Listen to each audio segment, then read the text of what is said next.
ஓம் சாந்தி. என்று இந்த பிரம்மகுமாரி ஈஸ்வரி விஸ்வவித்யாலயா மவுண்ட் அபுவில் 4 நாள் நடக்க இருக்கக்கூடிய இந்த குளோபல் சம்மிட் உடைய விஷயம் spirituality, clean and healthy society. Clean மற்றும் ஆரோக்கியமான சொசைட்டிக்காக ஆன்மீகம்.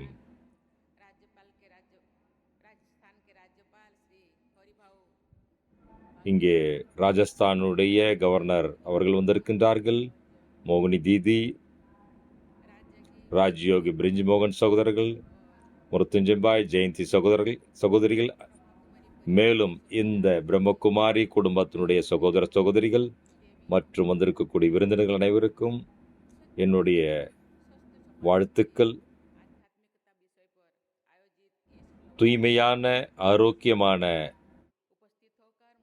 வாழ்விற்கு ஆன்மீகம் எப்படி உதவுகின்றது என்பதை பற்றி தலைப்பில் நடக்கக்கூடிய இந்த மாநாடு. இந்த மாநாட்டில் முக்கிய லட்சியம் சுய மாற்றத்தின் மூலமாக தான் உலக மாற்றம் ஏற்படும். எப்பொழுது ஆன்மா தூய்மையாகும் பொழுது, ஆத்மா ஆரோக்கியம் வாழும்போது மற்ற அனைத்தும் தானாகவே வந்து விடுகின்றது. ஆக இதற்காக இந்த விஷயத்தை ஆழமாக தெரிந்து கொள்வதற்காக விவாதிப்பதற்காக இந்த குளோபல் சம்மிட் உலகம் தழுவிய உச்ச மாநாடு நடைபெறுகின்றது. இன்று அமிர்த வேளையிலே மானசரோவரில் பாபானுடைய ரூம்ல சில நேரம் பாபாவை நினைவு செய்வதற்கு எனக்கு வாய்ப்பு கிடைத்தது. இதன் கூடவே நேற்று 40-30 சீனியர் ராஜ்யோகி சகோதர சகோதரிகளை அவர்களோடு சந்திப்பதற்கு எனக்கு நேற்று மானசரோவரில் வாய்ப்பு கிடைத்தது. மேலும் எனக்கு இந்த ராஜ்யோகத்திலே மாணவ சேவைக்காக நீங்கள் அனைவரும் அர்ப்பணிப்பமாக இருக்கின்றீர்கள். தெய்வீக குணங்களால் புதிய சொசைட்டை நீங்கள் உருவாக்குவதற்கான இந்த காரியத்தில் ஈடுபடுகின்றீர்கள். மேலும் நம்முடைய சகோதரர்களை நினைவு செய்கின்றேன். சகோதரர்களே, ஆன்மீகம் என்பது உலகிய காரியங்களை விடுவது என்பது அல்ல. ஆன்மீகத்தினுடைய அர்த்தம் தனது உள்ளே இருக்கக்கூடிய மறைந்திருக்கக்கூடிய அந்த குணங்களை, சக்திகளை புரிந்து நம்முடைய நடைமுறை வாழ்க்கையில் தூய்மையை கொண்டு வருவதாகும். ஆகவே நம்முடைய டெய்லி ஆக்டிவிட்டிஸை தியாகம் செய்வதல்ல, இல்லை, நாம் மாற்றி ஒரு உயர்ந்த மனிதனாக நம்மை மாற்றுவதாகும். மேலும் கர்மத்திலே தூய்மை, ஒவ்வொரு கஷேத்திரத்திலும் நாம் சமநிலையை கொண்டு வர வேண்டும், சாந்தியை கொண்டு வர வேண்டும். இதன் மூலமாக தூய்மையான ஆரோக்கியமான சமுதாயத்தை நாம் உருவாக்குவதற்கு அவசியமாகும். தூய்மையான உடலிலே தான் ஆரோக்கியம் இருக்கும். ஒவ்வொரு துறையிலும் தூய்மைக்கு முன்னுரிமை கொடுக்கப்படுகின்றது. தூய்மையான காரியங்கள் செய்வதற்கு முன்பு சுயம் தன்னையும் நாம் இருக்கக்கூடிய இடத்தையும் தூய்மையாக்குவது வழக்கமாகும். தூய்மை என்பது வெளிமுகமான தூய்மை மட்டுமில்லாமல் நம்முடைய சிந்தனையிலும் நம்முடைய நடத்தையிலும் தூய்மை இருக்க வேண்டும். ஆக பேசிய ராஜயோகினி பிரிஜ் மோகன் சகோதரர், மோகினி சகோதரி அவர்கள், ஜெயந்தி அவர்களும் கூறினார்கள், நாம் அனைவரும் இறைவனுடைய குழந்தைகள், பரமாத்மாவுடைய குழந்தைகள். பரமாத்மா சித்திரமல்லாதவர், விசித்திரமானவர், நாமும் விசித்திரமானவர். அந்த தூய்மையான ஆரோக்கியமான அந்த சொரூபமானவர். நாமும் அவ்வாறான சொரூபமாக இருந்தவர்கள் இங்கே இந்த உலகத்தில் வந்ததன் காரணமாக நாம் நம்மீது அந்த கருப்பு நம்மளே வந்துவிட்டது. காமம், குரோதம், மோகலோப அகங்காரத்தினுடைய அந்த கருமை, அந்த இருள் நம்மளே படர்ந்து விட்டது. ஆக மீண்டும் அதை தூய்மையாக்க வேண்டும். நான் என்ன கூறுகின்றோ, ஆத்மனுடைய அந்த சர்வ சித்தி எப்பொழுது ஆகும் என்றால், ஆத்ம தூய்மையாகும் பொழுது நாம் அனைத்திலும் சித்தியை அடைய முடியும், இல்லையா? மானசீகமாக ஆத்மீகத்திலே நான் தூய்மை இல்லை என்றால் வெளிமுகமான அந்த சுத்தம், தூய்மை என்பது ஒரு அர்த்தமற்றதாகி விடுகின்றது. ஆகவே பௌத்தீக பிரகிருதி மட்டுமல்லாமல், பௌத்தீக முன்னேற்றம் அல்லாமல், இதன் மூலமாக அழிவு யான் ஏற்படுகின்றது. ஆகவே நம் உள்ளத்திலே தூய்மை வேண்டும். இதன் மூலமாக ஆரோக்கியமான அந்த சமுதாயத்தை, வளமுள்ள சமுதாயத்தை நாம் உருவாக்க முடியும். எப்படி உடல் மூலமாக, மனதின் மூலமாக அந்த சமுதாயத்திலும் தூய்மை வேண்டும். இதன் மூலமாக நம்முடைய வாழ்க்கையிலே குணத்திலே பிரபாவத்தை கொண்டு வருகின்றது. இல்லை பாவனாத்மா நிலையிலும் மானசீக ரூபத்திலும் நாம் எந்த அளவுக்கு தூய்மையாகின்றோம் என்பதை இந்த உலகம் அமைகின்றது. பிறருக்கு வழி காண்பிப்பதற்கு முன்பு நாம் நமக்குள்ளே அந்த விழிப்புணர்வை கொண்டு வர வேண்டும். நாம் பிறருடைய அந்த அவ்வாறான சூழ்நிலையிலே நாம் தம்மை தாம் கம்பேர் செய்து பார்க்கும்போது ஆட்டோமேட்டிக்காக நம்மை நாம் மாற்றிக்கொள்வோம். நமது பூர்வஜ் உள்முக தூய்மைக்காக உணவிலே தூய்மை, உபனிஷத்திலும் இவ்வாறு கூறப்படுகின்றது. ஆகார தூய்மையின் மூலமாக எண்ணங்கள் தூய்மையாகின்றது. எப்படி உணவோ அப்படி நமது மனம் மாறுகின்றது. இதன் மூலமாகத்தான் நம்முடைய உள் உணர்வுகள் மனம் தூய்மையாக முடிகின்றோம். ஆகவே தூய்மையான உணவு உண்ண வேண்டியது மிக மிக அவசியமாகும். ஆகவே உபாசனை என்பது மிக அவசியம். சுவாஸ்தமான ஆரோக்கியத்திற்கும் இது மிக அவசியமாகும். இதை என்னை கேட்டு மிக மிக பிரசன்னமாக இருக்கின்றது. இப்படி விவசாயத்திலும் கூட ரசாயன உரங்களுக்கு பதிலாக இயற்கை உரங்களை பயன்படுத்தி தூய்மையான ஆரோக்கியமான நாம் விவசாயத்தை செய்வதன் மூலமாக அவ்வாறான உணவு உண்ணுவதன் மூலமாக நம்முடைய ஆரோக்கியம் அதிகரிக்கின்றோம். எப்படி பிகே நீங்கள் இந்த யோகி கேத்தி அந்த பிரச்சாரம் செய்கின்றீர்கள். யோக சுத்தமான வாயு மண்டலத்தை உருவாக்குவதன் மூலமாக இயற்கை உரங்களை பயன்படுத்துவதன் மூலமாக நாம் உருவாக்கக்கூடிய அந்த அன்னமானது நம்முடைய மனதையும் மாற்றுகின்றது. எப்படி மனமோ எப்படி அன்னமோ அப்படி நம்முடைய மனம் மாறுகின்றது. சகோதர சகோதரிகளே, பாரத சர்க்காரும் கூட தூய்மையான ஆரோக்கியமான சமுதாயத்தை உருவாக்குவதற்கு முயற்சி செய்கின்றது.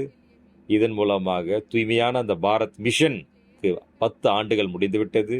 முழு சமுதாயத்திலும் அந்த தூய்மையை விழிப்படைய செய்வதற்காகவும், மேலும் வீட்டுக்கு வீடு தூய்மையான நீரை அளிப்பதற்காகவும் ஜல் ஜன் அபியான் கூட நீங்கள் செய்து வருகின்றீர்கள். மேலும் ஒவ்வொரு வீட்டிலும் இருக்கக்கூடிய தூய்மையான உணவும் தூய்மையான நீரும் கொடுக்க வேண்டும். இல்லை தூய்மையான நீர் தூய்மையான உடலுக்கும் தூய்மையான சமுதாயத்தை உருவாக்குவதற்கு மிக அவசியமாகும். மேலும் 70 ஆண்டுகளை கடந்த வயதானவர்களுக்கு கூட ஆரோக்கிய அபியான் தூய்மையான ஆரோக்கியமான சமுதாயத்தை உருவாக்குவதுதான் நமது பாரத சர்க்காருடைய எய்மாகும். ஆகிய இதெல்லாம் யாரெல்லாம் இந்த சேவையில் தன்னை ஈடுபடுத்துவர்களுக்கு மிக நன்றி. பிரம்மகுமாரிகள் இந்த விஸ்வவித்யாலயத்தின் மூலமாக இவ்வாறான எதிர்ப்பாக இருக்கின்றது. முழு உலகத்திலும் தூய்மையான ஆரோக்கியமான வாழ்க்கை உருவாக்குவதற்காக நீங்கள் பிரேரணை அளித்து வருகின்றீர்கள். சமுதாய மற்றும் பலவிதமான துறையிலும் கூட நீங்கள் சேவை செய்து வருகின்றீர்கள். மேலும் சோஷியல் ஜஸ்டிஸ்க்காகவும் பிரதானம் அளிக்கின்றீர்கள். உணவு, நீர், வாயுமண்டலத்தை தூய்மையாக்குவதற்கான அந்த பணியில் ஈடுபட்டு வருகின்றீர்கள். இன்று நாளுக்கு நாள் உலகத்தில் அசாந்தியினுடைய அந்த வாயுமண்டலம் உருவாகிக் கொண்டிருக்கின்றது. மாணவ அந்த சரித்திரத்திலே கீழ்நோக்கி சென்று குறைகின்றிருக்கின்றது. ஆகவே இப்பொழுது இவ்வாறான சூழ்நிலையே நமக்குள்ளே அந்த ஒருமைப்பாடை கொண்டு வர வேண்டும். சாந்தியினுடைய அந்த மௌனத்திலே ஆழத்திலே உணர்ந்து அவ்வாறான சமுதாயத்தை உறக்க வேண்டும். எப்பொழுது மனம் சாந்தியாக இருக்கும் பொழுது அப்பொழுது நாம் பிறருக்காகவும் சுபமான அனுபூதி, சுப எண்ணங்களை உருவாக்க முடியும். ஆகவே மனம், சொல், செயலை தூய்மையாக்க வேண்டும். பிரம்மகுமாரிகள் போன்ற இந்த விஸ்வவித்யாலயம் ஆன்மீகத்தினுடைய அந்த படிப்பினை மூலமாக உள்முகமான அந்த சாந்தியை நீங்கள் உருவாக்குகின்றீர்கள். இந்த உள்ளுக்குள்ளே உருவாக்கக்கூடிய அந்த சாந்தி முழு சமுதாயத்திலும் மாற்றத்தை ஏற்படுத்துவதற்கான வழிவகுக்கிறது. ஆகிய எனக்கு இவ்வாறான விசுவாசம் இருக்கின்றது. இந்த உலகளாவிய அந்த சாந்திக்கான இந்த சத்திரம் நாளுக்கு நாள் இந்த முழு உலகம் தழுவிய அமைதி நீங்கள் கொண்டு வர முடியும். இந்த சம்மேளன், இந்த உச்ச மாநாடு இன்று முதல் 7ஆம் தேதி வரை நடைபெறக்கூடிய இந்த சம்மேளனிலே பலவிதமான நிகழ்ச்சிகளை பற்றி நீங்கள் விவாதம் செய்வீர்கள். இதன் மூலமாக முழு உலகத்திற்கும் சாந்தி மற்றும் ஆரோக்கியம் உருவாக்குவதற்காக, ஆரோக்கியமான சமுதாயத்தை உருவாக்குவதற்காக பயனுடையதாக இருக்கும் என்று நம்புகின்றேன். நாளுக்கு நாள் இன்று உலகம் தழுவிய பரிவாரின் அசுத்தத்தை நாம் எதிர்நோக்கி கொண்டிருக்கின்றோம். நாம் இந்த ஒவ்வொரு மனிதனும் இந்த பூமியினுடைய ஆரோக்கியத்திற்காக பொறுப்பானவர்கள். நாம் இந்த பூமியினுடைய இந்த பிளானட்டினுடைய ஓனர் அல்ல. நாம் அனைவரும் சகயோகிகள். இல்லை, நாம் அனைவரும் இந்த முழு உலகினை, இந்த பூமியை பாதுகாப்பதற்கு நாம் ஒருவரும் பொறுப்பாளர்களாகவும், ஆகவே நாம் நமது விவேகத்தை பயன்படுத்தி இந்த கிரகத்தை பாதுகாப்பதற்காக முயற்சி செய்ய வேண்டும். ஆகவே நீங்கள் இந்த உச்ச மாநாட்டிலே கிளைமேட் சேஞ்சஸ்க்காகவும் ஒரு செக்ஷனை ஒதுக்கியிருக்கின்றீர்களா? நான் புரிந்திருக்கின்றேன். எப்படி நாளுக்கு நாள் இந்த வாயுமண்டல மாற்றம், இந்த வாயுமண்டலத்தின் காரணமாக பலவிதமான வெள்ளம், பலவிதமான சுனாமி நாம் பார்த்து கொண்டிருக்கின்றோம். பலவிதமான அழிவை கேட்கின்றோம். இல்லையா, பலவிதமான சினோரிகளை நாம் பார்த்து கொண்டிருக்கின்றோம். ஆகவே இந்த இயற்கை தூய்மையாக்குவதற்காக நாளுக்கு நாள் மக்கள் தொகை அதிகரித்து கொண்டிருக்கின்றது. இல்லையா, எந்த அளவுக்கு மக்கள் தொகை அதிகரித்து கொண்டிருக்கின்றதோ அந்த அளவுக்கு நாம் என்ன செய்கின்றோம்? எதிர்பதமாக மரங்களை வெட்டி கொண்டிருக்கின்றோம். ஆகவே பாரத சர்க்கார், இந்த அரசு, ஒவ்வொரு நாம் பாரதவாசிகளும் நம்முடைய தாய் மற்றும் குழந்தையினுடைய பெயரில் ஒரு மரம் நட்டால் கூட நாம் 140 கோடி நாம் பாப்புலேஷன் கொண்ட இந்த பாரதம் 50 ஆண்டுகளிலே பெரிய காடாக மாறிவிடும். நம்ம பாரதம் இந்த உலகிலே அதிக மரங்களை நட்ட நாடாகிவிடும். இதன் மூலமாக கிளைமேட் சேஞ்சில் கூட நாம் பெரிய மாற்றத்தை கொண்டு வர முடியும். நாளுக்கு நாள் இந்த தூய்மை காற்று அசுத்தமாகி கொண்டிருப்பதை நாம் மாற்ற முடியும். ஆகவே இந்த ஒரு பிரம்மகுமாரி விஸ்வவித்யாலயம் நீங்கள் கிராமமாக சென்று இவ்வாறான இந்த சேவையை செய்ய முடியும்.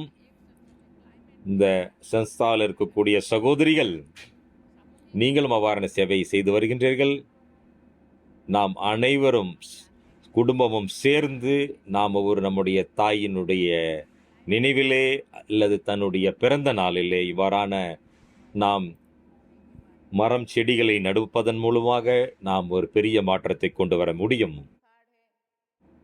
பாரதத்தினுடைய நூற்றாண்டு விழாலே பாரதத்தினுடைய சுதந்திரத்தினுடைய நூற்றாண்டு விழா கொண்டாடும் பொழுது ஒரு ஆரோக்கியமான பாரதத்தை நாம் உருவாக்க முடியும். தூய்மையான பாரதத்தை நாம் உருவாக்க முடியும். வளம் நிறைந்த பாரதத்தை நாம் உருவாக்க முடியும். இல்லையே, நாம் ஒவ்வொரு கஷேத்திரத்திலும் நாம் பிறருக்கு வழி காண்பிக்கக்கூடியவர்களாக மாற முடியும். முழு உலக சமுதாயத்திற்கும் நாம் வழிகாட்டக்கூடியவர்களாக மாற முடியும். இது என்னுடைய ஆசையாகும். பிரம்மகுமாரிகள் போன்ற இந்த விஸ்வவித்யாலயம் முழு உலகத்தை ஒரு உறுதியான நிலை கொண்டு வருவதற்காக நீங்கள் சேவை செய்து வருகின்றீர்கள்.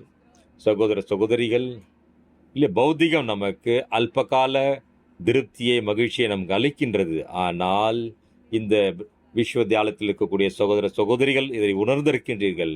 உண்மையான அந்த சுகம், சாந்தியினை, ஆரோக்கியமான சமுதாயத்தை நாம் உருவாக்க முடியும். நாம் பௌதிகத்திலே சென்றதன் காரணமாக நாம் அதிகமான துக்கம், அசாந்தியை அனுபவிக்கின்றோம். ஆகவே நாம் உள்முகமாக சென்று தன்னைத்தான் பார்ப்பதற்கான அந்த நேரத்தை ஒதுக்க வேண்டும். ஆகவே ஆன்மீகத்திலே நம்மை இணைப்பதன் மூலமாக பாசிட்டிவான ஒரு வாயுமண்டலத்தை நாம் உருவாக்க முடியும். ஒவ்வொரு பிராணிகளுக்காகவும் ஒவ்வொரு ஜீவன்களுக்காகவும் நாம் சுபமான ஆசைகளை பரப்ப முடியும்.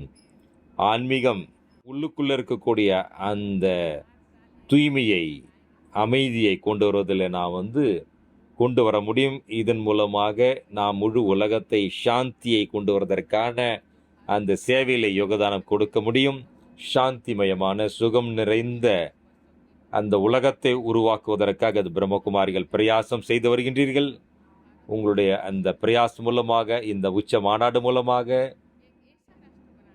1937 ஆண்டில் இருந்து துவங்கப்பட்ட இந்த யாத்திரை மூலமாக முழு உலகத்தையும் மாற்றம் கொண்டு வருவதிலே கண்டிப்பாக சம்பவமாகும்.